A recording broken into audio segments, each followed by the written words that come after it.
Hi BookTube, and welcome to another Middlemarch meditation.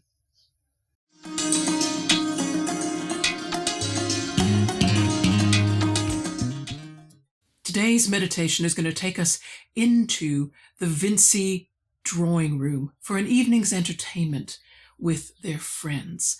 And so no intellectual effort really required for this section, which is a bit of a relief because Middlemarch March contained a lot of very data and information heavy passages. Right now, we're just going to get to meet a new character, Mr. Fairbrother, who seems extremely pleasant. He seems to fit the surroundings. And given that this is the clergyman that Mr. Bulstrode wanted Mr. Lidgett to oppose and disliked himself, well, you're going to find out, as I did, that he's a difficult person to dislike.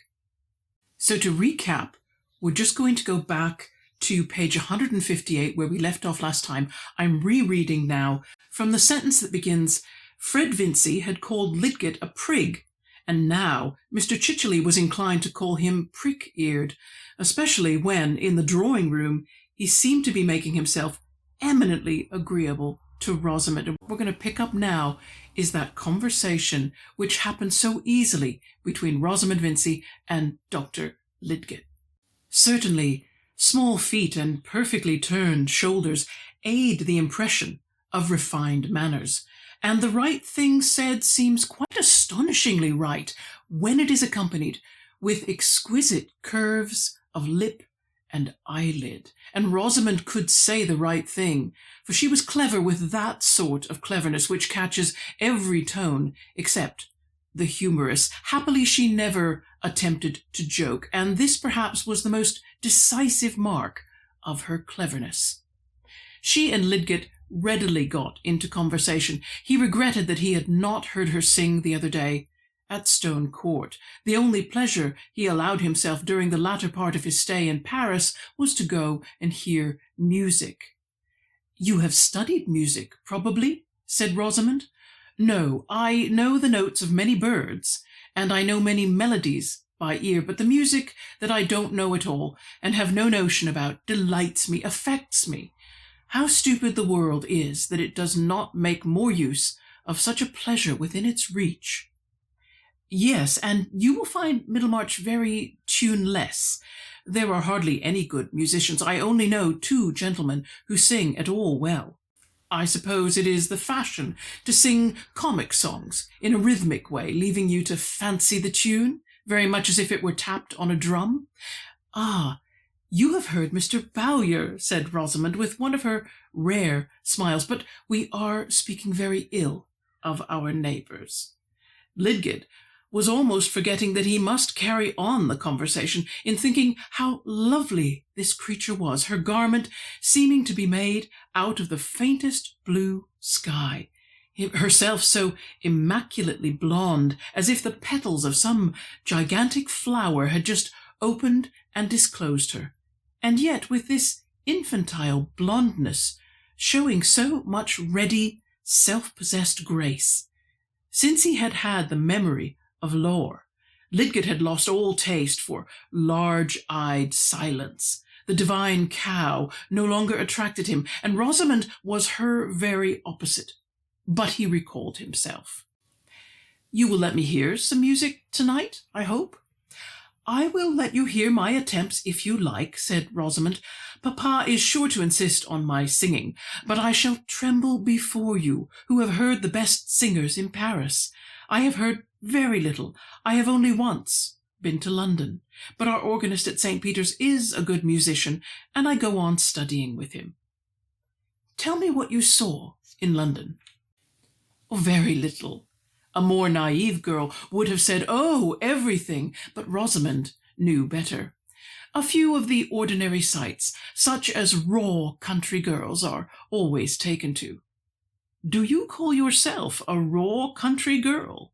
said Lidgett, looking at her with an involuntary emphasis of admiration which made Rosamond blush with pleasure. But she remained simply serious, turned her long neck a little, and put up her hand to touch her wondrous hair plaits, an habitual gesture with her as pretty as any movement of a kitten's paw. Not that Rosamond was in the least like a kitten. She was a sylph, caught young and educated at Mrs. Lemon's.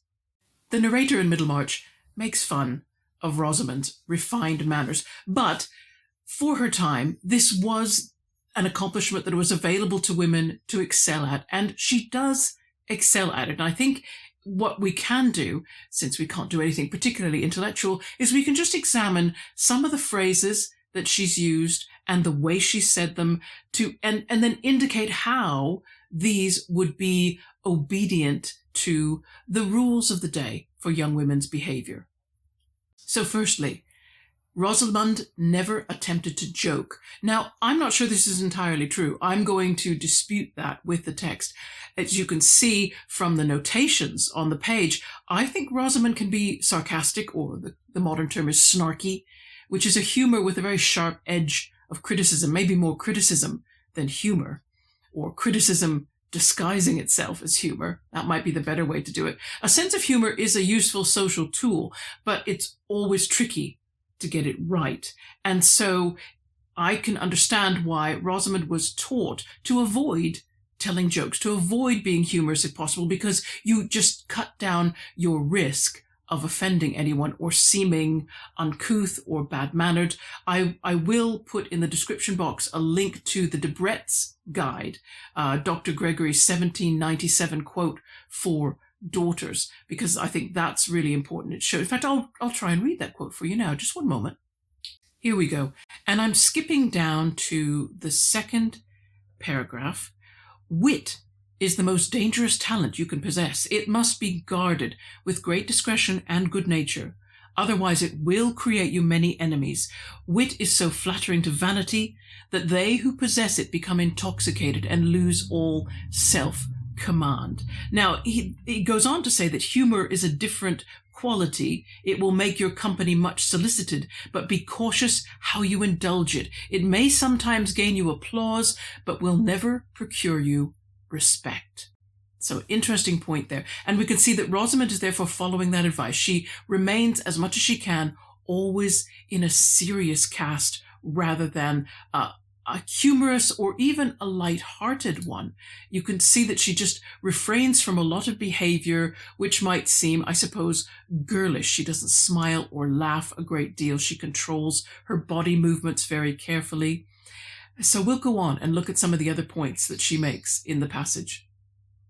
She introduces a question. She says, I suppose you have studied music. She starts with, I take it for granted that the person I'm speaking to knows a great deal about a subject. This is a very good way to invite him to talk more and to gauge exactly where his level of expertise is. I think that's important. So she's learning about another person rather than making any assumptions or starting to talk about what she knows, because what she knows might actually be inferior. She's testing the waters to see if she can fish for information and learn more from Lidgett, who she presumes is socially superior to her. So that's a good move. That helps gain her refinement. And then she goes on to say, you will find Middlemarch very tuneless. So she downplays, she's being snarky as well, but she downplays what musical skill he might find here, just in case he has seen and heard better things. Better to assume that. And then, of course, if he talks about those better things, then Rosamond herself begins to know where those better things might be found if she doesn't know already. Or she can check her knowledge. If she's been told that a certain something is refined, she can check if he should repeat something that she's already been taught.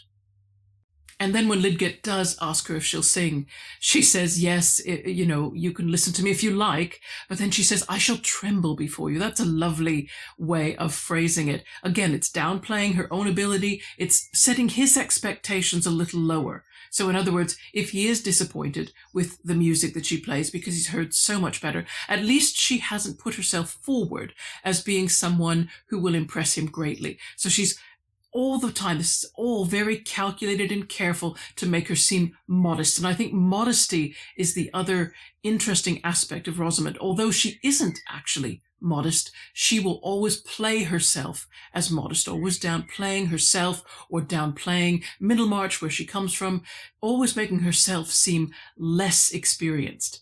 And when she talks about having only been once to London, and note how the text itself points out that if she were more naive, she would have answered Lydgate's question about what had she seen in London by saying, oh, everything, and then of course reveal that she'd seen virtually nothing. Whereas she's very careful, even if she has seen a great deal, because we don't know how long she was in London. She might have spent a summer there and had lots of time to see lots of things. Nevertheless, what she says to Lydgate is, oh, I've not seen very much, because that draws him out. Perhaps he can ask her if she's been to particular places, and if she hasn't, she can turn the conversation back to him and ask him to describe those places. What are the charms of them? What did he like about them? And again, all that information she can file away. This is where people who are better than me go in London. And now she can appear in next conversation. She knows a little bit more and can make herself seem just all that much more cultivated socially. But we know also by reading this passage that Rosamond reveals her true self a little too often. She is snarky. She is sarcastic. Her humor is to put down other people. And she has to stop herself and say, oh, but we're speaking ill of our neighbors. Yes, you are. You must be very careful about doing that. But she can't quite help herself. I think she would have been criticized by anyone who wrote a manual on English manners for the way she spoke about Mr. Bowyer. That is unkind, and a lady should not be talking like that. But I believe she could not help herself, because in her mind, Middlemarch is just at such a low level. She wants a higher level of society, very much so. And then also she has that habitual gesture that we see that was on the top of page 160 of just letting her hand float up to touch her hair. She knows that her hair and her eyes and her face are very attractive. She's certainly learned that. And so she herself just reaches up to touch that feature, probably that Mr. Lydgate is staring at. The text does seem to indicate, because when it says, her wondrous hair plaits, that's not her. That's the narrator referring to probably what Lydgate thinks of the incredible hair. He talks about her looking like a flower that's opened up. Her blondness it just fascinates him. So yes, she knows exactly where to put direct people's attention to where their attention is probably already fixed. And I ended our reading on the paragraph at the top of page 160 because I wanted to talk about this term that is used. The narrator calls Rosamond a sylph court young. And sylph, little bit of unpacking here to do. The earliest known mention of the term was in the alchemical writings of Paracelsus, and he used sylph to mean one of 4 spirits which represented the 4 elements. So sylphs represented the element of air, and then I think there were gnomes for earth. I can't remember what the water and fire were. We can look that up if you like. Perhaps I shall put a link to that in my description box. Nevertheless, he just felt that those were spirits representative of those elements. Now, for 2 reasons, I don't think Eliot's narrator is harking back to Paracelsus. I think what she refers to when she uses the word sylph is something more recent. I think she's referring to the poem The Rape of the Lock by Alexander Pope. And reason number 1 is that poem is about a beautiful young woman called Belinda and her suitor who covets her beautiful locks of hair. Yes. Belinda is protected, though, by a host of sylphs who try to prevent her suitor from cutting off a piece of that hair as a trophy.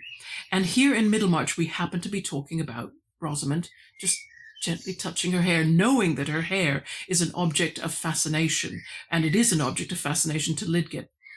And reason 2, and this one is funny, is that Alexander Pope reimagined sylphs, and he considered them to be a kind of undead creature, like a vampire.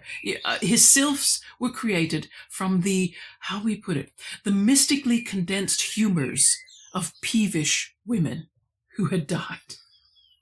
Peevish meaning fretful or very easily irritated women. These sylphs were also very vain, generally, shallow, obsessed with fashion and appearances. So they also looked after what Belinda looked like, how she presented herself to the world. So Rosamond is being described as one of these undead, shallow manifestations, caught young and educated at Mrs. Lemon's school, where she would pick up even more of that silly frippery stuff, along with some points of etiquette. And so that was the second reference to the undead. You remember that Mr. Bulstrode was compared at the beginning of the chapter to something vampiric, needing a vampiric feast on people, and all this power was for him like food, because he wouldn't do what normal decent people did and just enjoy ordinary food and drink. So it's interesting that these two characters are being compared to the undead in one form or another. We carry on reading. "I assure you, my mind is raw," she said immediately. "I pass at Middlemarch. I am not afraid of talking to our old neighbours, but I am really afraid of you. An accomplished woman almost always knows more than we men, though her knowledge is of a different sort. I am sure you could teach me 1,000 things, as an exquisite bird could teach a bear, if there were any common language between them. Happily, there is a common language between women and men, and so the bears can get taught. There's Fred beginning to strum. I must go and hinder him from jarring all your nerves," said Rosamond, moving to the other side of the room, where Fred, having opened the piano at his father's desire, that Rosamond might give them some music, was parenthetically performing Cherry Ripe with one hand. Able men who have passed their examinations will do these things sometimes, not less than the plucked Fred. "Fred, pray defer your practising till tomorrow. You will make Mr. Lidgett ill," said Rosamond. "He has an ear." Fred laughed and went on with his tune to the end. Rosamond turned to Lidgett, smiling gently, and said, "You perceive the bears will not always be taught." "Now then, Rosie," said Fred, springing from the stool and twisting it upward for her with a hearty expectation of enjoyment, "some good rousing tunes first." Rosamond played admirably. Her master at Mrs. Lemon's school, close to a county town, with a memorable history that had its relics in church and castle, was one of those excellent musicians here and there to be found in our provinces, worthy to compare with many a noted Kapellmeister in a country which offers more plentiful conditions of musical celebrity. Rosamond, with the executant's instinct, had seized his manner of playing and gave forth his large rendering of noble music with the precision of an echo. It was almost startling, heard for the first time. A hidden soul seemed to be flowing forth from Rosamond's fingers, and so indeed it was, since souls live on in perpetual echoes, and to all fine expression there goes somewhere an organizing activity, if it be only that of an interpreter. Lidgett was taken possession of, and began to believe in her as something exceptional. After all, he thought, one need not be surprised to find the rare conjunctions of nature under circumstances apparently unfavorable. Come where they may, they always depend on conditions that are not obvious. He sat looking at her, and did not rise to pay her any compliments, leaving that to others, now that his admiration was deepened. Her singing was less remarkable, but also well trained and sweet to hear as a chime perfectly in tune. It is true that she sang "Meet Me by the Moonlight" and "I've Been Roaming," for mortals must share the fashions of their time, and none but the ancients can be always classical. But Rosamond could also sing Black-Eyed Susan with effect, or Haydn's canzonettes, or Voi, che sapete, or Batti Batti. She only wanted to know what her audience liked. This is just so lovely because it's so light and enjoyable. Let's just pick up a few bits of vocabulary. Okay, first of all, plucked Fred. When they say plucked on page 160, what they mean is he didn't finish his exams. He's not a graduate, sadly. He could do, you know, that Mary had been nagging him. For some reason, he's just not got on with it. Anyway, let's carry on.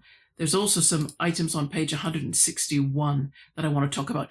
Kapellmeister is the conductor of an orchestra or a chorale, the German word for. Historically, it was the leader of a chamber ensemble or an orchestra that was employed by a Prussian or Austrian court.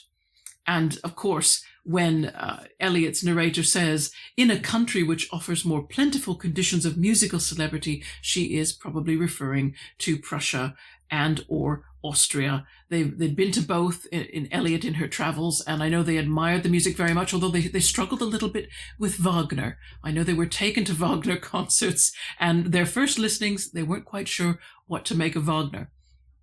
If I knew anything about the subject of music as it affected Prussian and Austrian history, I would love to digress for hours. There may be someone else out there. Actually, David at Polyglot Reading might be able to talk at length about this.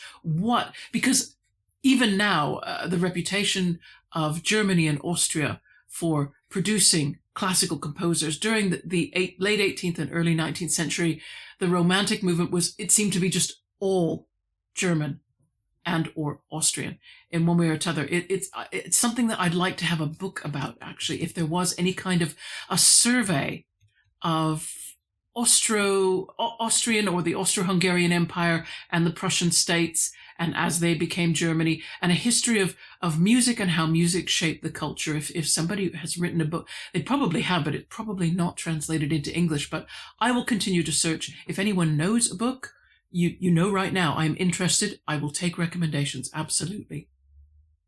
And I love this little paragraph down here where it talks about how her singing was okay. It was not as good as her playing of piano, because when she played piano, she could echo her music teacher, who was a talent in his own right. But when she sang, it was her interpretation of the song, and that was perhaps not so full of something or other. But she sang correctly. She was in tune, and her voice was sweet. So there we go. And then it talks about how she sang popular songs, and and that was unfortunate. She Meet Me by the Moonlight and I've Been Roaming. I looked all over the internet trying to find performances of these songs as they were written in the 1830s. Could find a country and western song called Meet Me by the Moonlight, and I am not sure whether that derives from the original. It could well do.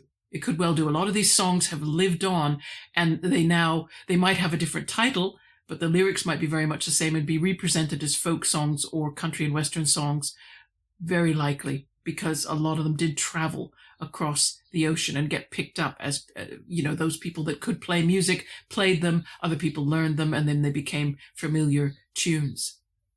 The point of the paragraph is that Rosamond had a full repertoire. She could do the popular, fashionable songs and please everybody, probably at Middlemarch, who maybe only knew those songs. But she also had some Italian opera pieces, Haydn's canzonettes. She had some better music that she could sing. She only needed her audience to ask her. So perhaps she was hoping that Lidgett would ask if she knew anything else. And of course, she might offer a few of those suggestions, and then he could listen. But of course, he's simply sitting still. He's not complimenting her because he's so overwhelmed with how good she is. We carry on reading. Her father looked round at the company, delighting in their admiration. Her mother sat like a Niobe before her troubles, with her youngest little girl on her lap, softly beating the child's hand up and down in time to the music. And Fred, notwithstanding his general skepticism about Rosie, listened to her music with perfect allegiance, wishing he could do the same thing on his flute. It was the pleasantest family party that Lidgett had seen since he came to Middlemarch. The Vinceys had the readiness to enjoy, the rejection of all anxiety, and the belief in life as a merry lot, which made a house exceptional in most county towns at that time, when evangelicalism had cast a certain suspicion as of plague infection over the few amusements which survived in the provinces. At the Vinceys there was always whist, and the card tables stood ready now, making some of the company secretly impatient of the music. Before it ceased, Mr. Fairbrother came in, a handsome, broad-chested but otherwise small man, about 40, whose black was very threadbare. The brilliancy was all in his quick grey eyes. He came like a pleasant change in the light, arresting little Louisa with fatherly nonsense as she was being led out of the room by Miss Morgan, greeting everybody with some special word and seeming to condense more talk into 10 minutes than had been held all through the evening. He claimed from Lidgett the fulfillment of a promise to come and see him. "I can't let you off, you know, because I have some beetles to show you.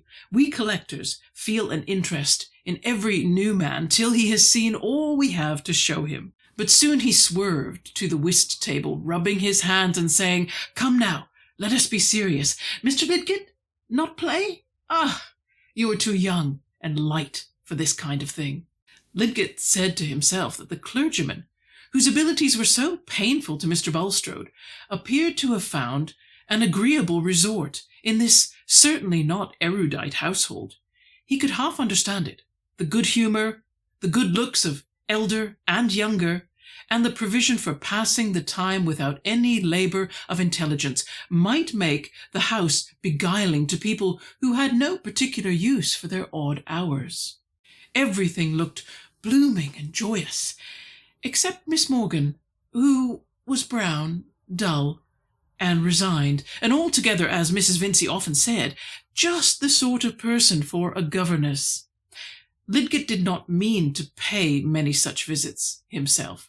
They were a wretched waste of the evenings, and now, when he had talked a little more to Rosamond, he meant to excuse himself and go. "You will not like us at Middlemarch, I feel sure," she said, when the whist players were settled.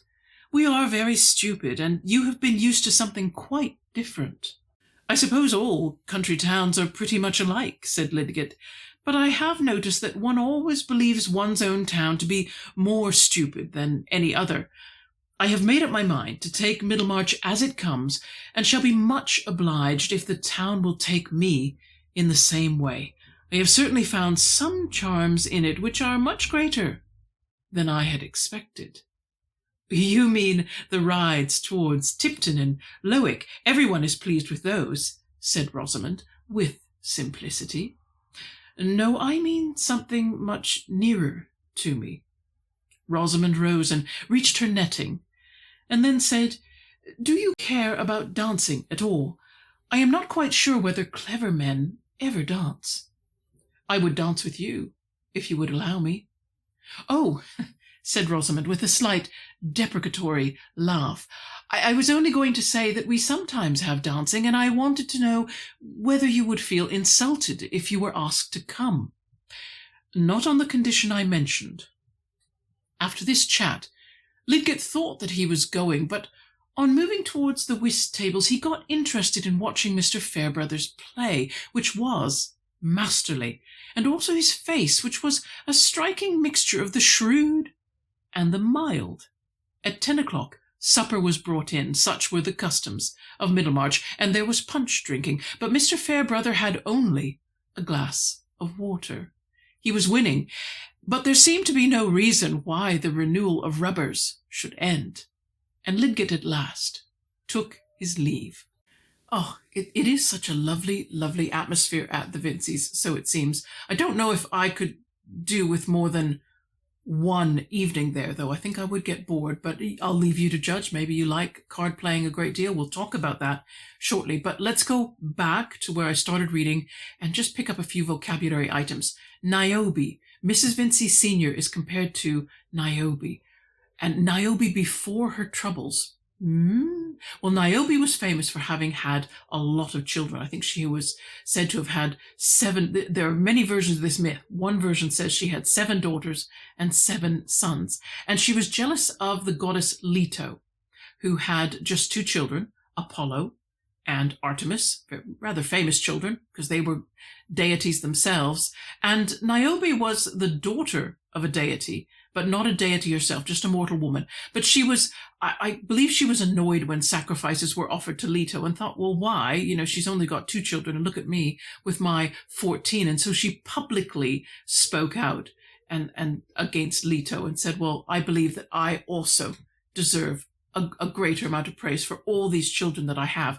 And Apollo and Artemis, in the true spirit of the way Greek gods often behaved, took their revenge on her by killing all her children. That's one version of the myth. Another version says they left one daughter and one son alive so that she would effectively have the same number of children as Leto, and therefore... But it was a horrible tragedy, and I think it's a little odd that the narrator chooses this comparison with Niobe, because it leaves me a little uncomfortable. It leaves me feeling, are you foreshadowing anything? Perhaps not. It may just have been a throwaway remark to show knowledge of classical mythology. I don't know. We shall see whether it ever is brought up again, or whether Mrs. Vinci suffers a great deal of sorrow later on in the novel because of her children, and therefore we can say, remember Niobe. And we should talk a little bit about the card game Whist. Now, Whist isn't played much anymore, but it is played. You can play it online. There are tournaments, but it isn't as popular as other card games. But it was extremely popular in the early to mid part of the 19th century. It had different rules. You usually played it with 4 players, and the players who sat opposite each other at a square card table would be partners. And then I believe all the cards in the deck would be dealt out. So everyone had a hand of 13. And the dealer, who I think received his card last, his 13th card last, would turn over that card, and that card, whatever suit it was, became the trump suit. And then I think what each player did was throw down one card at a time. So in other words, you get a group of 4 cards, and you would judge which card was the greatest value. If it was a trump, it would be greater than anything else. But if there was no trump, then you would go for the highest value card in any other suit.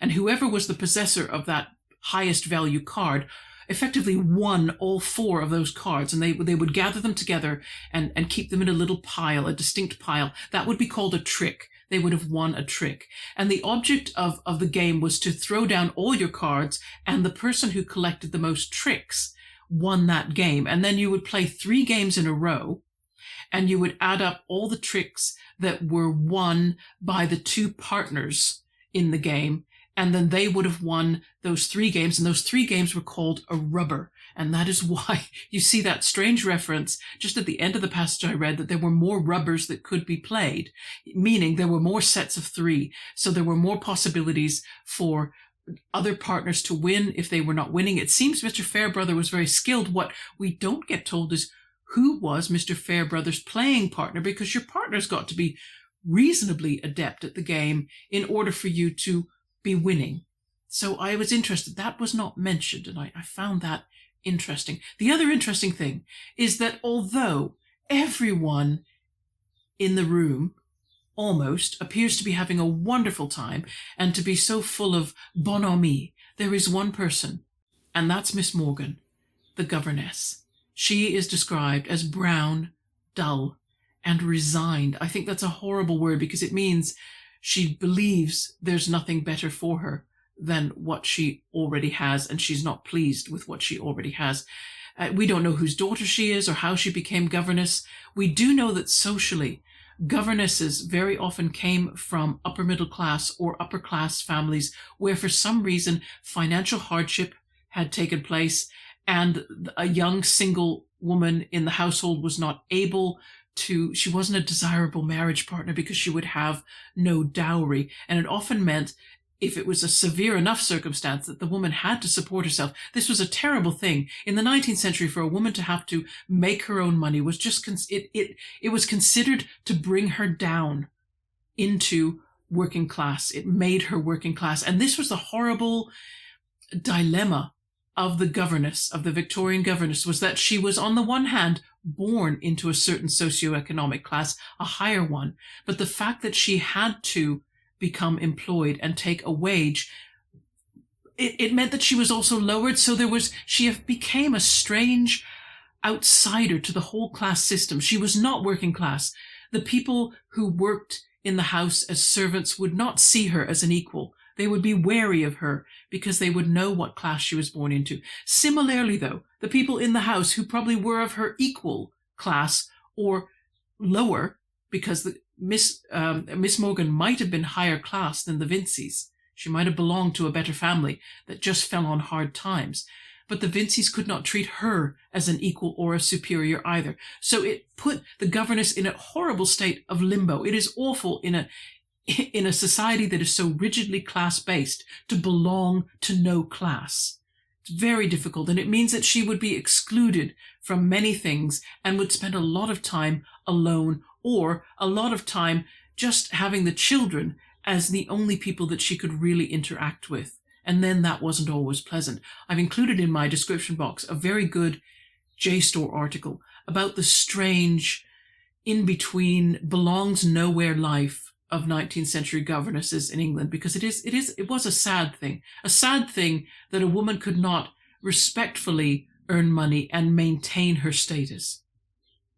And that's almost it. I'm just going to end because it talks about Rosamond rose and reached for her netting. And you might think, what on earth is that? Netting was one of those lovely needlework accomplishments that a Victorian young lady could learn and could get good at. And so I thought I'll just put some photographs on screen right now while I'm talking of items. Some of them don't look so good now because they're very old, they're antique, but in their day they would have been beautiful examples of netting work. And it could be so many different things. You can see an example of a purse, you can see an example of some lace made from netting work that has been added to a gown. So there were many applications for which netting could be a decorative addition to a garment or some other item, some other accessory. So I just thought I'd mention that. So she has a needlework accomplishment. I would expect a young lady of her social class to have some skill with a needle. And that's it, everybody. I am working really hard right now on a couple of book reviews. I finished Donna Tartt's The Secret History. Honest, yes, I have. I've owned that book for I'd say over 15 years, and it's just sat there on my shelf. I finally got around to reading it. I have a lot to say about that book. Also have read Alain de Botton. If anybody doesn't know Alain de Botton, he's the only philosopher whose writing I can understand, and that's because he's made a deliberate effort to speak to people in the vernacular, in everyday English, instead of more academic language. And I've loved all his books. I've read several. I need to read more. This is a reread for me, and it's called How Proust Can Change Your Life. I'm going to be reviewing that. And then I'm going to do lots of tag videos because it's cricket season and the sun is out. And I just think I'm going to get into a lot of situations where it might be hard to write and record a book review. So you might get a few more tags this month while the sun shines, so to speak. Anyway, thanks very much for joining me for this meditation. See you again at the weekend with something. Okay? Take care, everyone. Bye-bye.